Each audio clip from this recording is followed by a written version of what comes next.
నమస్తే ఫ్రెండ్స్, నేను మీ Errabelli Rajinikanth, political analyst. Local body elections లో పోటీ చేసే అభ్యర్థులు తప్పకుండా ఈ రీల్ ని చివరి వరకు చూడాల్సిందే. ఇది వచ్చేసి ఎపిసోడ్ 9. అంతకుముందు ఎపిసోడ్స్ కూడా నా ఛానల్లో ఉన్నాయి. ఛానల్ ఫాలో కండి, సబ్స్క్రైబ్ చేసుకోండి. మీ ఎలక్షన్స్ కి ఇది చాలా ఉపయోగపడుతుంది. ఇక ఈ వీడియో అంశం విషయానికి వచ్చినట్లయితే, లోకల్ బాడీ ఎలక్షన్స్ లో మీరు పోటీ చేసే వాళ్ళ చుట్టూ ఒక 10 మంది మిత్ర మండలి ఉంటుంది. ఆ మిత్ర మండలి విషయంలో మీరు ఎలాంటి కేర్ తీసుకోవాలనేది ఈ రీల్ లో చెప్పబోతున్నా. మీరు చివరి వరకు చూడండి. మీ చుట్టూ మిమ్మల్ని గెలిపించడం కోసం పనిచేస్తామని చెప్పి ఒక మిత్ర మండలి ఇప్పటికే వచ్చేసి ఉంటుంది. ఆ మిత్ర మండలిలో గనక వాళ్ళు ఏదో పని చేస్తాను వచ్చారు కదా, వాడుకుందాంలే అని చెప్పి మీరు వాళ్ళని గనక క్యాంపెయినింగ్ లో ఎఫెక్టివ్ గా వాడినట్లయితే, అందులో ఎవరిపైన ప్రజల్లో వ్యతిరేకత ఉంటే దయచేసి వాళ్ళని దూరం పెట్టండి. ఎందుకంటే ఈ చుట్టూ ఉన్న వాళ్ళపై కూడా కొంత వ్యతిరేకత ఉండొచ్చు. వాళ్ళు మీ దగ్గరకు ఉండి మీతో పని చేయడం వల్ల కూడా మీకు పడాల్సిన ఓట్లు పడకుండా దూరం పోయేటువంటి పరిస్థితి ఉంటుంది. కాబట్టి వాళ్ళని దూరం పెట్టండి. రెండోది, చుట్టూన్న మిత్ర మండలి రోజు మీ మెదడుని ఖరాబ్ చేసే పరిస్థితి ఉంటుంది.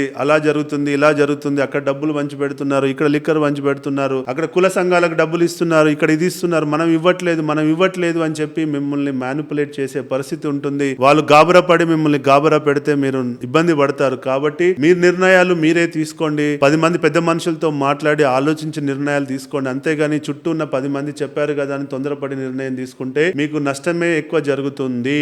కాబట్టి ఈ మిత్ర మండలిని ఎంతవరకు వాడాలి, ఎంతవరకు వాడొద్దనే విచక్షణతో మీకు మీరు ఆత్మవిమర్శ చేసుకుంటే మీకు లాభం జరుగుతుందని చెప్పడానికి వీడియో చేశాను. చుట్టూ ఉన్నారు కదా, మన వాళ్ళు కదా అనుకుంటే ఆల్వేస్ నాట్ కరెక్ట్. ఓకేనా? మరి తక్కువ ఖర్చుతో ఎలక్షన్ లో గెలిచి నాకు ఫోన్ చేయండి. జై హింద్.